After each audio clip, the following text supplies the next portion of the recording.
Halo semua, kasih sukacita selalu Tuhan limpahkan bagi kita yang selalu berharap kepadanya. Amin. Saat ini saya mau membagi kebenaran berkat Tuhan melalui Mazmur pasal 17.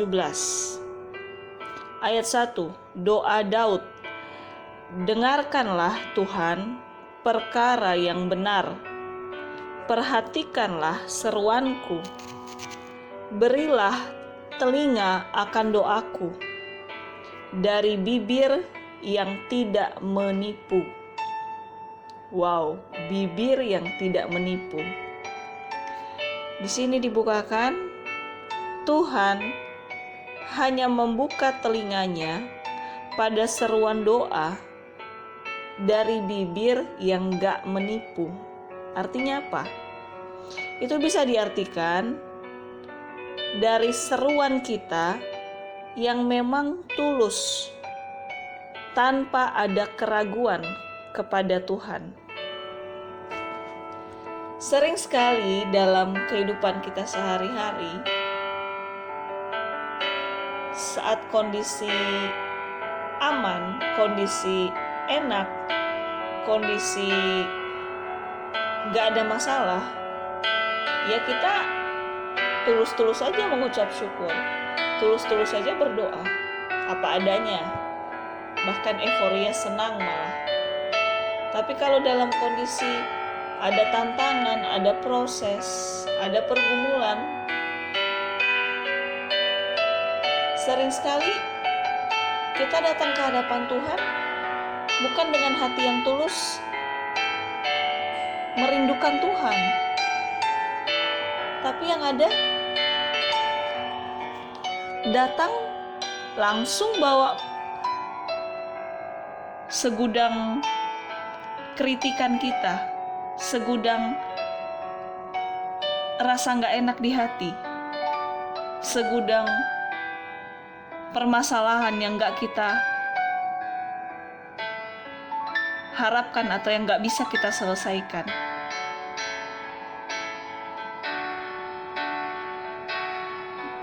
Bukan Tuhan gak mendengar seruan yang begitu, tapi telinga Tuhan gak tersentuh dengan seruan kita yang seperti itu. Dengan seruan yang gak tulus, datang karena merindukan Bapa.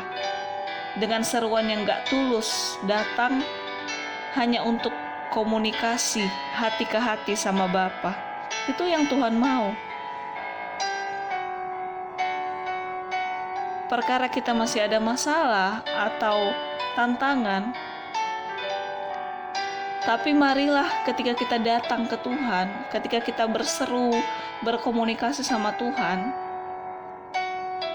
tetap kualitas hati yang menghormati Tuhan, yang merindukan Tuhan, yang berserah sama Tuhan, itu yang kita bawa, itu yang kita persembahkan. Telinga Tuhan disenangkan dengan kualitas hati yang tulus ketika berseru, bukan dengan sungut-sungut, bukan dengan sebanyak dikte-mendikte ini itu, apalagi kritikan, apalagi amarah kita bawa dalam doa. Kita marahi juga Tuhan karena kondisi hati sedang marah. Karena seringkali isi hati akan tercermin dari perkataan bibir, gak bisa nipu. Apalagi Tuhan tahu kedalaman hati. Bukan kita seperti menghindar atau menganggap kayak lupa ingatan kalau kita sedang ada masalah atau proses atau pergumulan. Enggak, bukan itu maksudnya. Tapi mari kita memilah hubungan kita dengan Tuhan lebih berharga dari masalah apapun. Jadi mari kita datang ke Tuhan dengan hati yang tulus,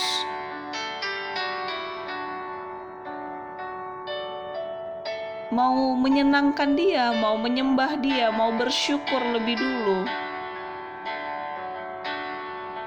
Karena kalau kita masih ada, walaupun sedang ada masalah atau tantangan, itu berarti Tuhan masih sangat peduli sama kita. Buktinya kita masih ada, kita masih bisa bernafas. Emang nafas kita dari siapa? Nggak mungkin dari dunia atau dari iblis. Jadi biarlah itu minimal alasan simpel kenapa kita masih datang ke Tuhan dengan ucapan syukur dulu. Karena kita masih diberi kesempatan hidup, walaupun sedang ada tantangan, walaupun di tangan kita, di hati kita masih ada hal-hal yang gak enak, hal-hal yang masih tanda tanya dalam hati dan hidup kita. Tapi kalau kita masih ada, itu buktinya Tuhan sayang sama kita. Jadi Tuhan udah sayang sama kita, masa kita ajak Tuhan ngobrol tidak dengan lemah lembut, tidak dengan sopan, tidak dengan menghargai, tidak dengan membawa iman kita kepadanya? Masa kita bawa sungut-sungut atau kemarahan kita ketika kita berkomunikasi dengan dia? Nggak salah itu. Jadi benar-benar melalui ayat ini, saya diingatkan, kita semua juga diingatkan, mari kita datang ke Tuhan, ngobrol dengan Tuhan, berdoa dengan Tuhan, komunikasi dengan Tuhan. Dari hati ke hati, itu dengan bibir yang tulus, bibir yang tidak menipu. Tidak tulus sama dengan menipu.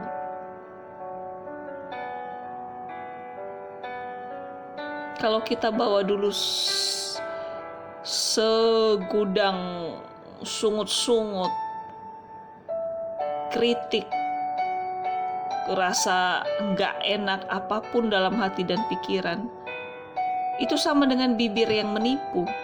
Karena kita seolah-olah seperti khusyuk berdoa, padahal nggak tulus. Bukan tulus merindukan komunikasi dengan Tuhan, tapi malah bawa sekarung sampah di depan Tuhan. Sampah masalah, sampah kesedihan, sampah tantangan, sampah pergumulan. Bukan maksudnya kita nggak bawa itu kalau kita ada tantangan pergumulan. Tapi kita harus tahu dulu, Bapa itu maunya apa dari kita? Dia mau hati yang tulus, bibir yang tulus ngomongnya. Tapi kalau kita datang ke Bapa, komunikasi dengan Bapa, kita bawa dulu sekarung masalah, pergumulan, amarah, tantangan, kesedihan, kegeraman.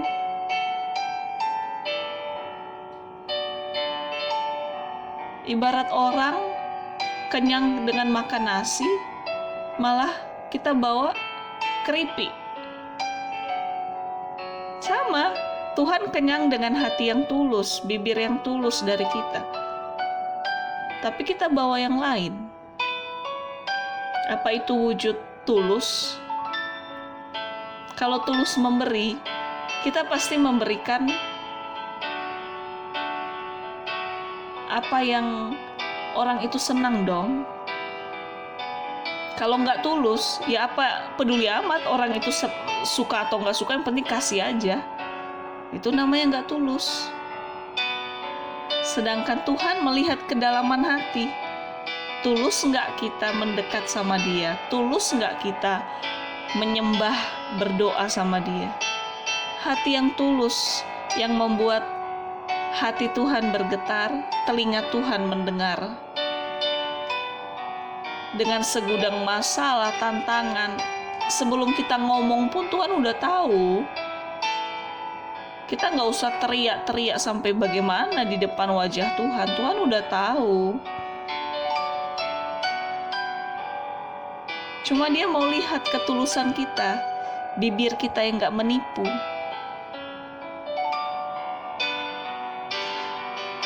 Wow.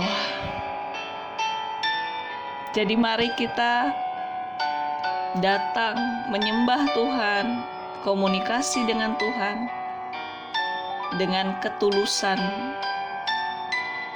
haus dan lapar akan kasih Bapa. Ketulusan itulah yang Tuhan rindukan dari kita. Dan itulah perkataan bibir yang tidak menipu ketika kita ngobrol sama Tuhan. Sedangkan sungut-sungut, amarah, pergumulan, rasa nggak enak, itu seolah ketulusan palsu atau obrolan tipuan, seolah ngobrol sama Tuhan tapi bukan ngobrol, bawa merasa nggak enak aja yang kita alami. Jadi apapun yang kita alami, apapun keadaan kita, mari kita datang ke Tuhan, karena Tuhanlah yang memberikan kita semangat baru setiap hari. Bukan kita datang hanya bawa semua pergumulan atau rasa nggak enak.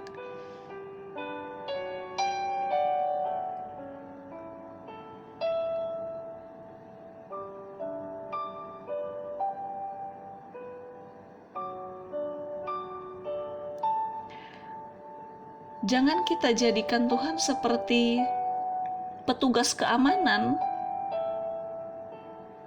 Saat kita nggak aman, kita bawalah laporan rasa nggak aman, rasa nggak enak. Tuhan bukan petugas keamanan. Tuhan adalah Tuhan yang kasih-Nya sempurna. Dan dalam kesempurnaannya itu, disitulah ada keamanan, kebahagiaan, damai sejahtera.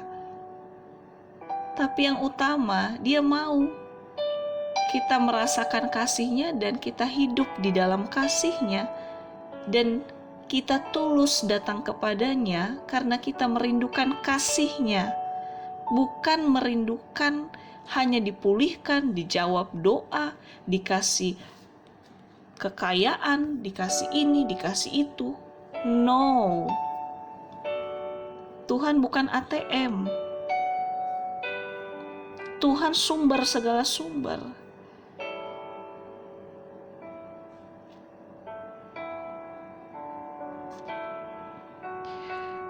Bapa kita gak pernah menipu sama kita. Ketika Dia mengasihi, Dia rela berkorban sampai mati. Jadi mari ketika kita datang sama Tuhan, mari kita berkorban untuk tidak membawa dulu segudang, sekarung, pergumulan, kesakitan, masalah. Tapi ketika datang ke Bapa, kita datang karena kita mau terus dalam kasih-Nya, menikmati kasih-Nya, menikmati sukacita yang dunia gak bisa berikan. Seperti ada di firman, carilah dahulu kerajaan Allah dan kebenarannya, maka semuanya akan ditambahkan kepadamu. Carilah dulu kasih-Nya Tuhan dalam hubungan. Carilah dulu sukacitanya Tuhan dalam hubungan. Maka yang lain-lain itu, pemulihan, jawaban doa, kemenangan, apapun itu yang lebih dari apa yang kita harapkan dan bayangkan, Tuhan sudah sediakan jauh-jauh hari. Sebelum kita dilahirkan di bumi ini, Tuhan sudah sediakan janji-janjinya semua. Ada kan di firman-Nya? Wow. Mari datang dengan hati yang tulus, bukan dengan bibir yang menipu. Amin. Mazmur 17 ayat 3. Bila Engkau menguji hatiku, memeriksanya pada waktu malam, dan menyelidiki aku, maka Engkau tidak akan menemui sesuatu kejahatan, mulutku tidak terlanjur penuh kiasan ya firman Tuhan ini. Oke, dikatakan di sini Tuhan menguji hati dan memeriksa waktu malam. Pada waktu malam itu bisa berarti pada waktu terlelap. Malam kan biasanya kita istirahat dan terlelap. Jadi itu bisa diartikan saat kita atau roh kita atau hati kita nggak menyadari kita sedang diuji,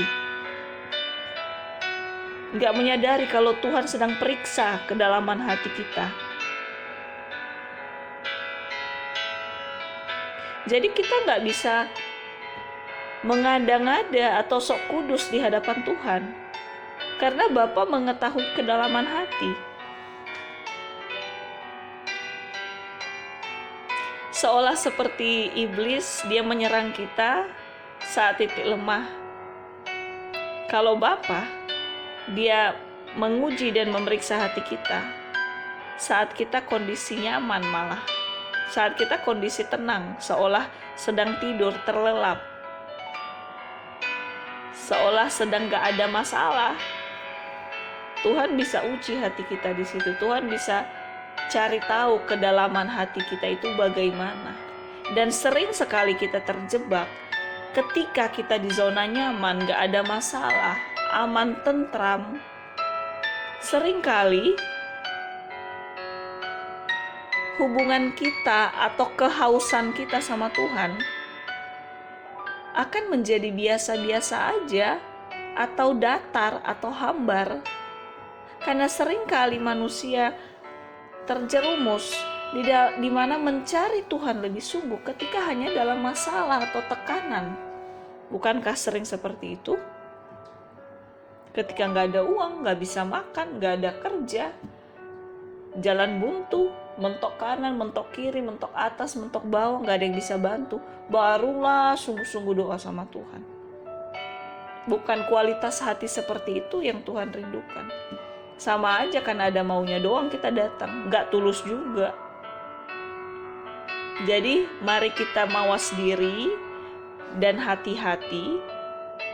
Jangan sampai saat kita kondisi aman, nyaman, tentram, semua ada, berkelimpahan, saat seperti diberkati bertubi-tubi, jangan sampai kita terlelap roh kita, terlelap hati yang haus akan Tuhan, terlelap hati yang terus membutuhkan Tuhan.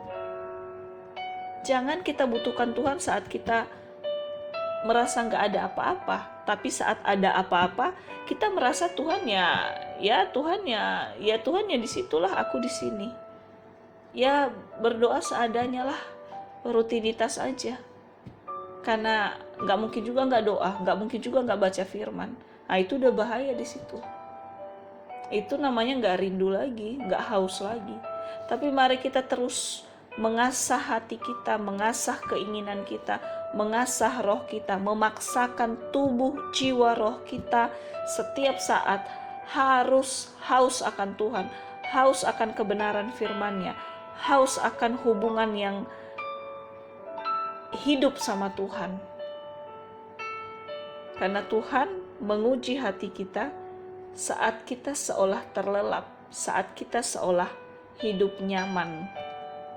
Jangan sampai ketika kita diuji atau diperiksa hatinya sama Tuhan, Dia dapati hati kita setengah-setengah, bahkan hampir kesedot sama zona aman atau zona bahagia yang kita rasakan. Karena kembali lagi, Tuhan melihat kedalaman hati dan sangat tahu. Tuhan gak bisa ditipui dengan kata-kata bibir kita mengatakan Tuhan baik, atau dengan kita masih berdoa, baca firman, atau masih menabur sana sini, atau masih melayani, atau apapun. Tuhan gak bisa ditipui dengan tampilan luar. Tetap tampilan dalam lah, isi dalam hati kita lah, isi roh kita lah yang diuji dan diperiksa sama Tuhan setiap detik. Jadi kembali lagi, apapun kondisi kita, sedang enak atau enggak, mari tetap tersungkur di hadapan Tuhan. Mari tetap kita program hati kita, pikiran kita, roh kita selalu harus di dalam Tuhan, selalu harus butuh Tuhan. Jangan ketika hati dan pikiran butuh aja baru kita mendekat. Ketika hati dan pikiran seperti aman, gak ada yang dipergumulkan, tetap hati dan pikiran dan roh kita program, kita kasih prinsip, tetap harus haus akan Tuhan, haus akan kebenaran firman-Nya, haus bersekutu dengan Dia.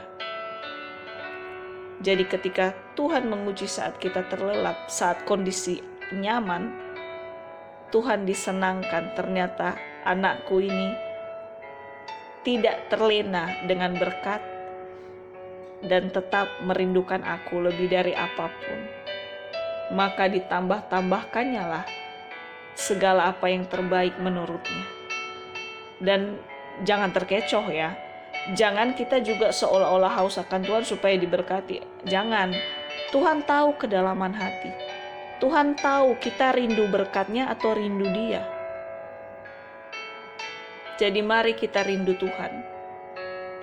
Karena roh yang menyembah Tuhan, roh yang mengasihi Tuhan, roh yang membutuhkan Tuhan, hati yang membutuhkan Tuhan, hati demikian yang kita bawa ke surga juga nanti.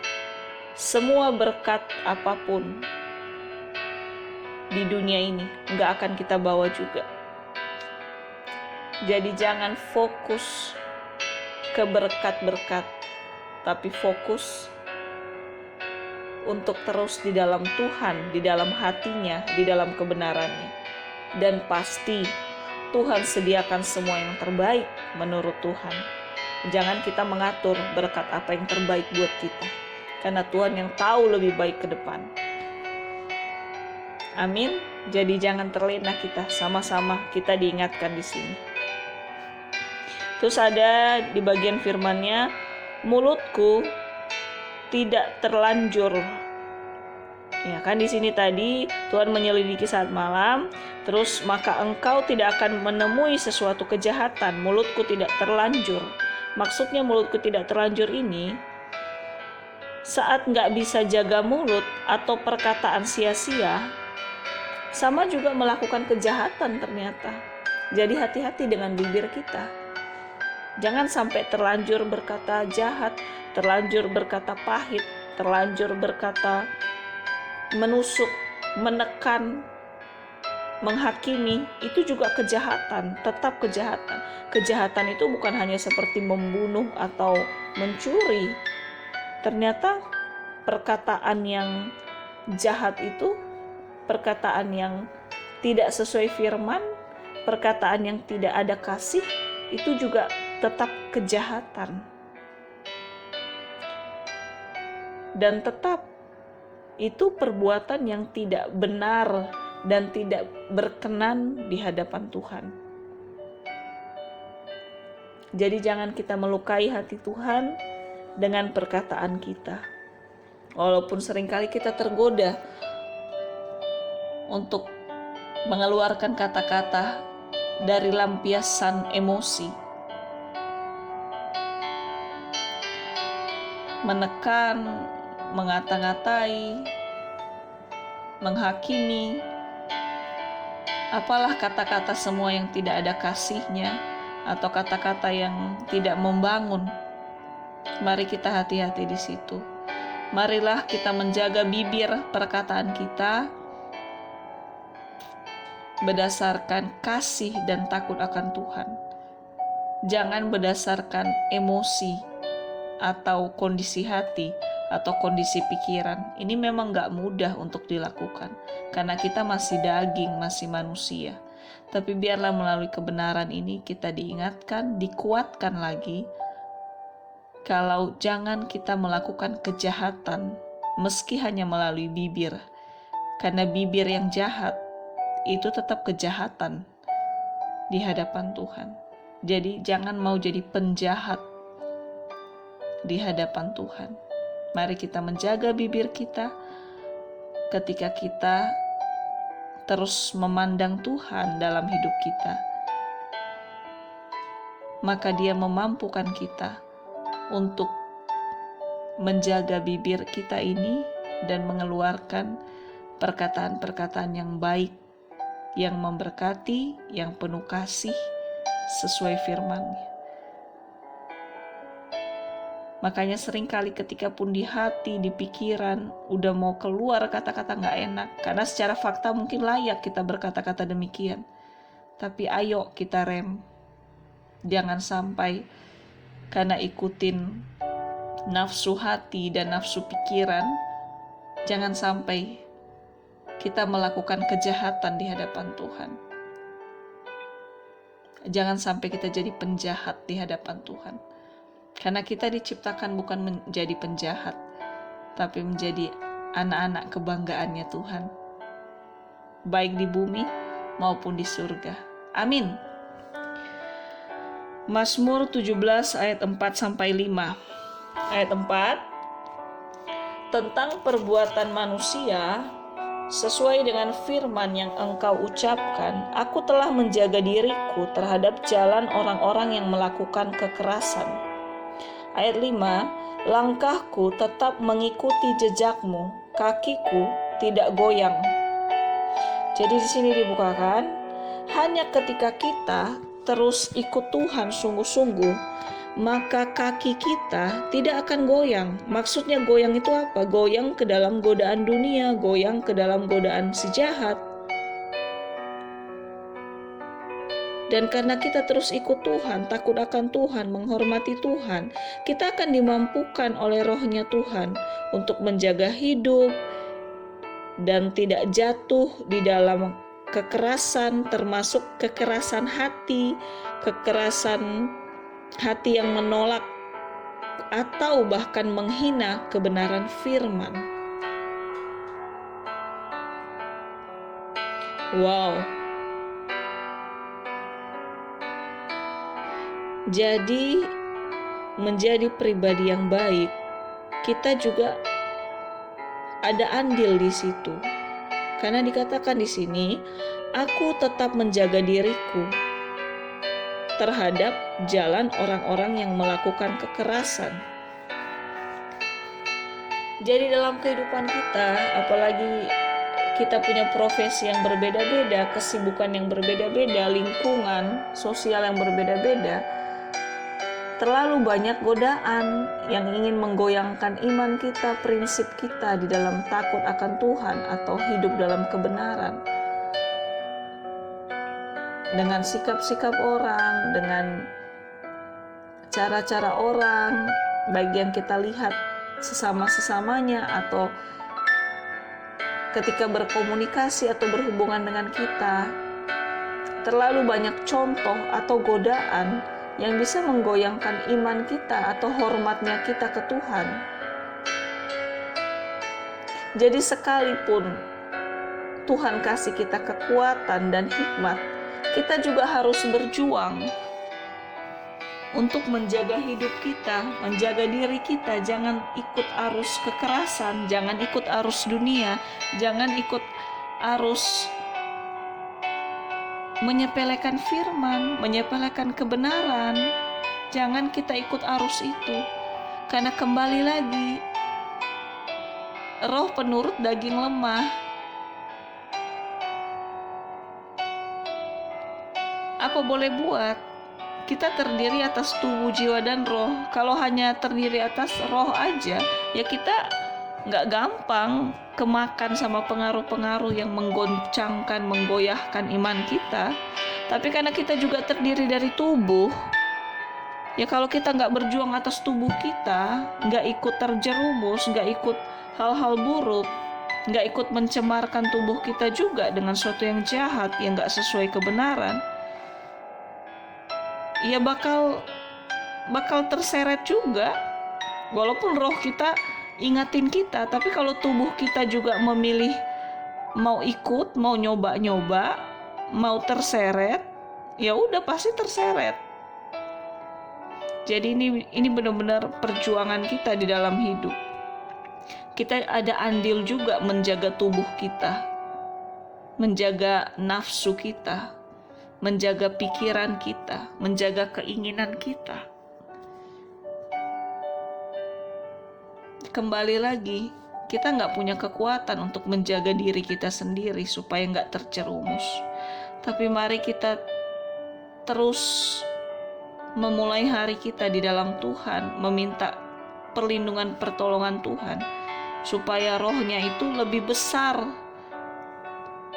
menguasai. Kita izinkan rohnya menguasai tubuh kita, jadi nggak gampang tertipu, terkecoh, kemakan arus, kebawa hal-hal yang nggak baik, yang hal-hal buruk. Terlalu banyak godaan dalam tiap aspek hidup kita yang berbeda-beda. Bahkan mungkin awalnya terlihat itu nggak salah, tapi bisa saja pada akhirnya salah. Dan hanya roh Tuhanlah yang memberikan kita hikmat. Tapi kita punya andil menjaga tubuh kita, menjaga pikiran kita, menjaga bibir kita, menjaga semua organ-organ tubuh kita. Itu andil kita juga. Karena Tuhan udah kasih kita kuasa untuk bertanggung jawab atas tubuh kita. Tapi kita ingat lagi, tubuh kita ini bait sucinya Tuhan.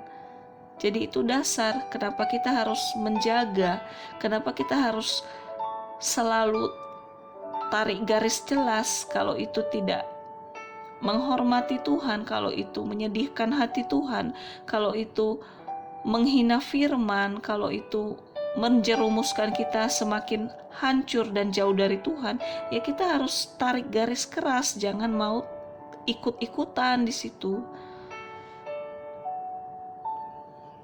Dan benar-benar hanya ketika kita terus tulus mengharapkan Tuhan, maka kita diberikan kekuatan untuk menjaga roh Tuhan dalam kita, menjaga jiwa kita tetap sehat dan benar, menjaga tubuh kita tetap di dalam arah yang benar.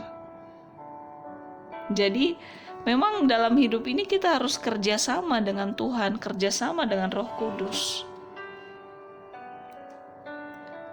Jangan kita jalan kemana, padahal Roh Kudus bilang jalan ke sini, maka nggak akan nemu. Ya tubuh kita akan terjerumus di situ.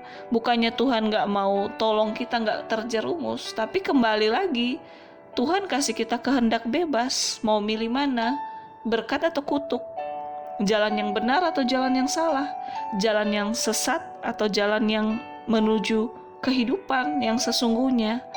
Walaupun seringkali jalan yang sesat terasa lurus, terasa nyaman di awal, tapi ya mari kita hati-hati.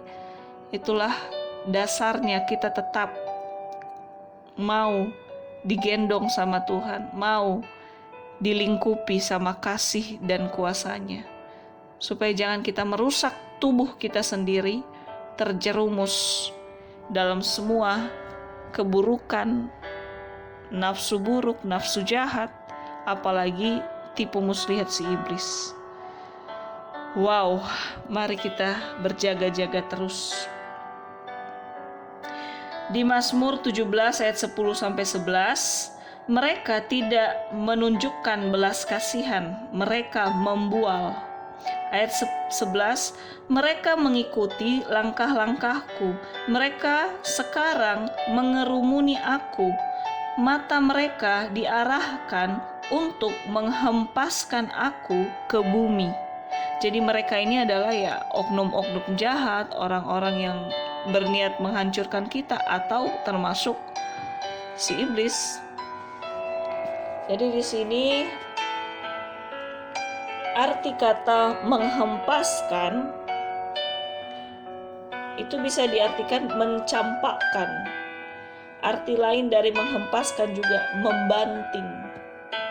Jadi betapa ingin baik pengaruh buruk dunia, baik pengaruh jahat si iblis, betapa ingin menghempaskan kita, mencampakkan kita dari lingkaran kasihnya Tuhan, mencampakkan kita dari hati yang mengharapkan Tuhan dengan semua cara-cara dunia yang membuat kita terjerumus, yang membuat kita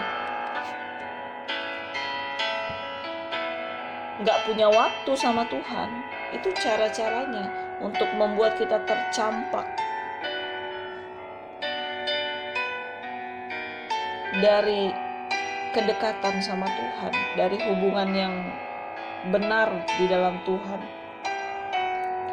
Jadi di sini diingatkan akan ada di sekitar kita orang-orang yang membual atau sombong atau tidak punya belas kasih, yang akan merasa gerah jika kita ada di sekitar mereka, karena seolah mengganggu kenyamanan mereka. Jika ada orang-orang yang berbeda dari mereka, yang artinya orang yang berbeda dari mereka, dari oknum-oknum gak benar, yang berbeda dari mereka, ya kalau kita anak-anak yang takut akan Tuhan, anak-anak yang penuh belas kasih, anak-anak yang tidak sombong, tidak membual. Jadi komunitas yang jahat tadi, yang merasa terganggu kalau adanya kita, akan punya keinginan besar, bahkan plus diperalat sama si iblis untuk punya keinginan mencampakkan kita, menghempaskan kita jauh-jauh.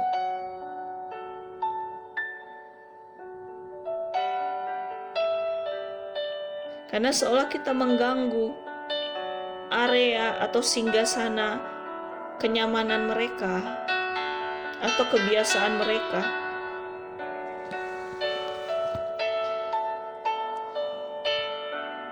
Jadi bisa diartikan di sini dalam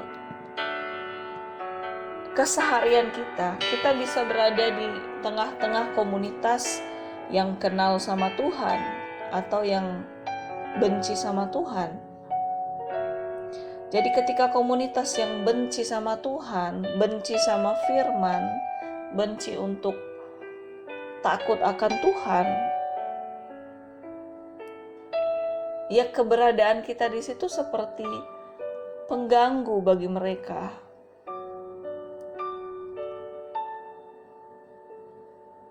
Plus mereka bisa diperalat sama si iblis untuk cari-cari masalah sama kita, cari-cari masalah sama anak-anak yang takut akan Tuhan, supaya hubungan makin buruk, makin saling membenci.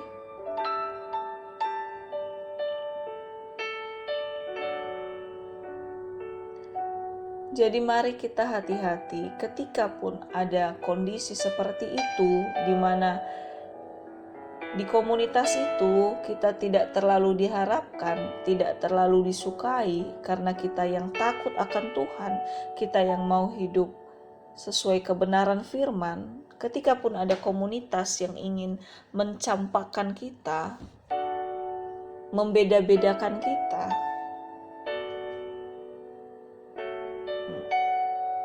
ya kita harus tetap teguh dalam pendirian takut akan Tuhan.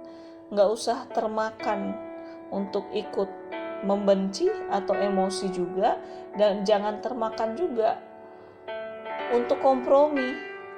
Sering sekali supaya kita diterima di komunitas itu, kita seolah-olah seperti tidak sungguh-sungguh di hadapan Tuhan. Kita seolah-olah seperti orang biasa aja,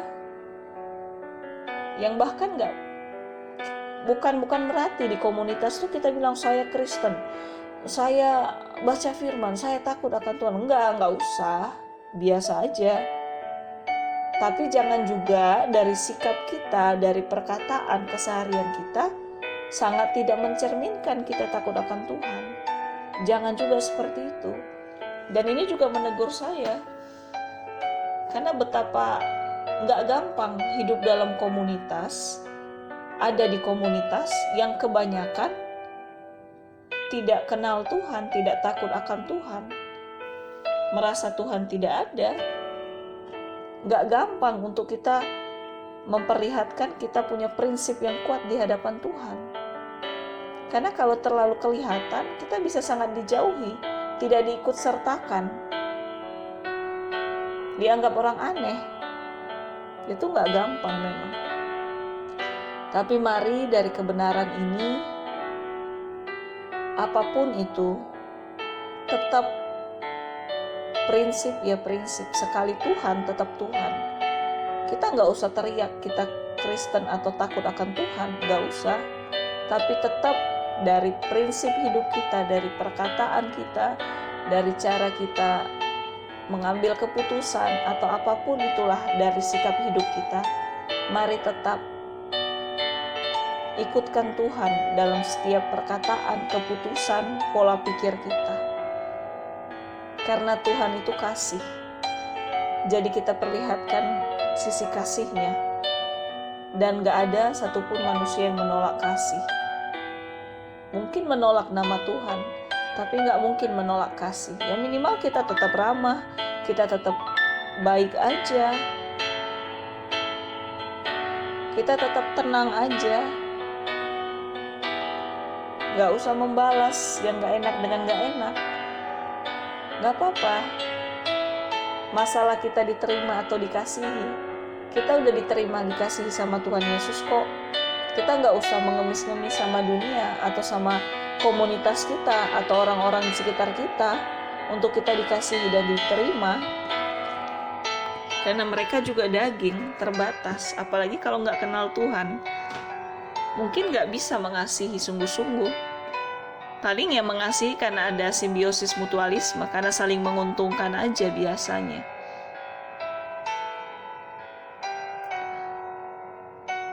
Dan komunitas si iblis atau si jahat juga sangat gerah kalau dia melihat kita sungguh-sungguh tetap takut akan Tuhan.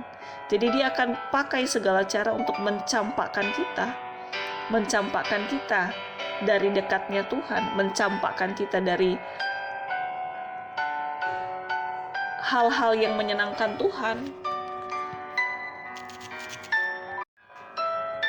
Jadi makanya kembali lagi, apapun serangan bagi kita, sekalipun kita nggak tahu, nggak bisa lihat, tapi ketika kita tetap pegang Yesus, Tuhanlah yang berperang atas kita dan melingkupi kita sempurna, sehingga kita nggak akan jatuh sampai mati.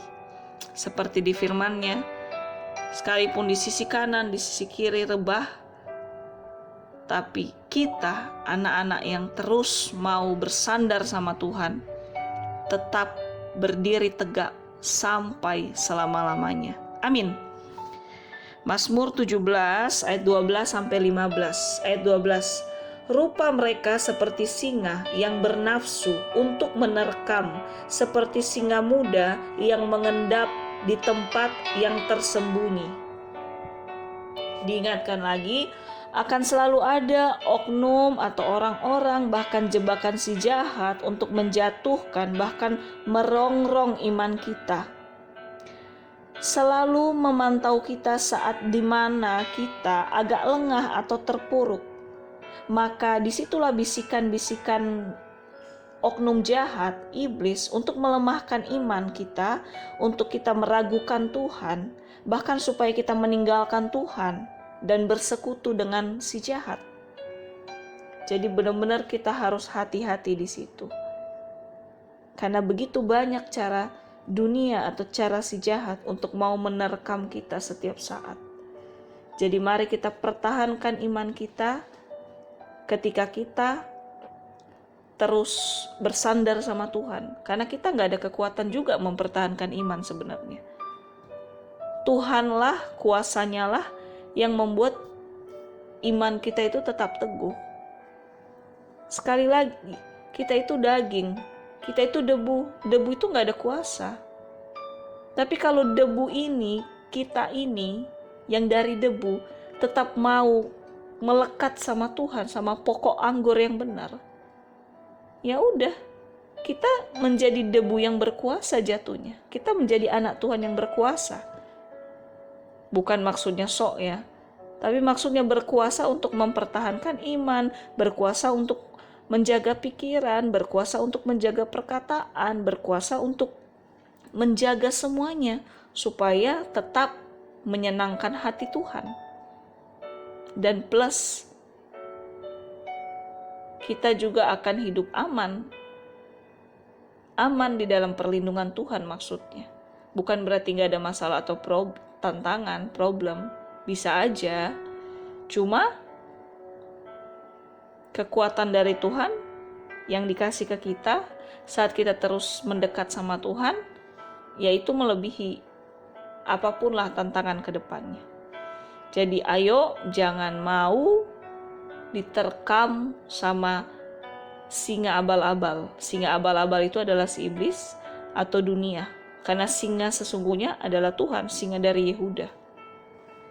Jadi jangan mau kita diterkam sama singa abal-abal dengan berbagai iming-iming kemewahan atau jebakan apapun. Karena sering jebakan itu pasti indah. Kalau udah buruk di awal, kita juga gak bakal kejebak. Siapa yang mau ikut hal yang gak enak. Tapi kalau disuguhkan yang enak, yang wow, yang gemerlap, ya kalau gak hati-hati ya kita kemakan juga. Karena siapa yang gak mau hidup di dalam kenyamanan kan. Tapi kalau kita tetap bilang, Tuhan biarlah semua yang terjadi hanya atas kehendak-Mu. Jadi itu adalah pagar di mana kita kasih benar-benar 100% keputusan di tangan Tuhan. Kalau itu gak baik, Tuhan halau. Amin. Jadi jangan mau diterkam kitanya sama tipu muslihat dunia yang merusak hidup kita sendiri. Ayat 13, bangunlah Tuhan, hadapilah mereka, rebahkanlah mereka, luputkanlah aku dengan pedang-Mu daripada orang fasik. Jadi bisa diartikan, hanya dengan kuasa Tuhan kita dilindungi dan dihalaukan dari segala tipu muslihat si jahat. Amin. Kembali lagi, mari tetap melekat sama Tuhan. Ayat 14, luputkanlah aku ya Tuhan dengan tangan-Mu dari orang-orang dunia ini yang bagiannya adalah dalam hidup ini. Biarlah perut mereka dikenyangkan dengan apa yang Engkau simpan, sehingga anak-anak mereka menjadi puas, dan sisanya mereka tinggalkan untuk bayi-bayi mereka. Jadi di sini sekalipun kita berdoa untuk kita dijauhkan dari orang-orang yang gak baik atau pengaruh-pengaruh gak baik, tapi di sini juga kita tetap diajarkan Tuhan untuk menabur sikap hati yang memberkati, bukan mengutuki. Karena di sini ketika doa supaya dijauhkan dari itu, diluputkan, tapi tetap di sini dikatakan biarlah perut mereka dikenyangkan dengan apa yang Engkau simpan. Jadi benar-benar walaupun ada orang-orang gak benar di hidup kita, tetap kita menjaga bibir, hati, pikiran kita jangan mengutuki atau mendoakan supaya mereka dihukum sama Tuhan. Biarlah penghukuman itu di tangan Tuhan, tapi tetap kita belajar melepaskan perkataan berkat. Karena di sini luar biasa banget loh. Biarlah perut mereka dikenyangkan dengan apa yang Tuhan sediakan. Biarlah anak-anak mereka, anak-anak orang jahat menjadi puas. Dan sisa-sisa dari berkat mereka masih ada untuk keturunan mereka, bayi-bayi mereka. Wow. Disinilah seperti yang Tuhan bilang, bukan hanya kasihilah sesamamu, tapi kasihilah musuhmu. Wow, ini emang gak mudah. Kalau dengan kekuatan sendiri yang gak bisa. Orang yang disakiti cenderung akan nggak seneng kan? Tapi di sini Tuhan bukan hanya bilang jangan nggak menyukai, tapi Tuhan bilang lepaskan berkat. Wow, toh berkat itu dari Tuhan. Tuhan hanya mau menguji bibir kita aja. Bisa nggak bibir kita tetap kita jaga kudus, walaupun hal-hal nggak enak menyerang kita. Dan kembali lagi, seperti Bapa, seperti anaknya, seperti Yesus tetap teguh saat di dunia, tidak berbuat jahat ketika dia dijahati. Ya memang Tuhan percayakan sifat seperti itu juga.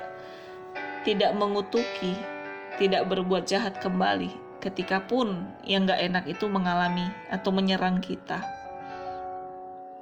Karena kembali lagi, selama kita tetap melekat sama Tuhan, biarlah Tuhan yang pegang kendali dan jagalah bibir kita masing-masing. Tetap bibir yang memberkati, jangan mengutuki.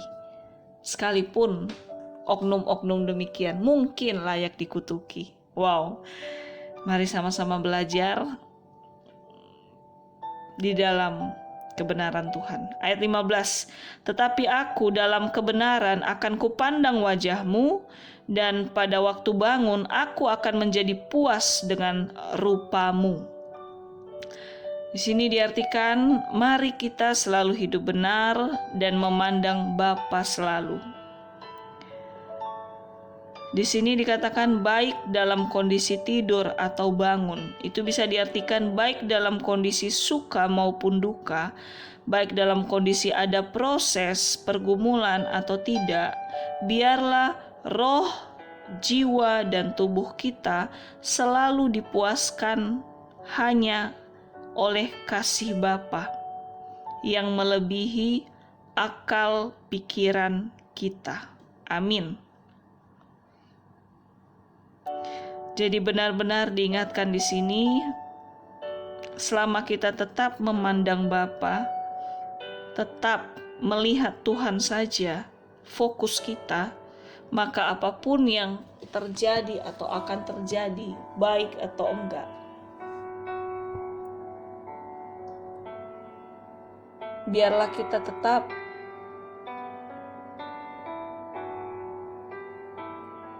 mengutamakan mengucap syukur sama Tuhan.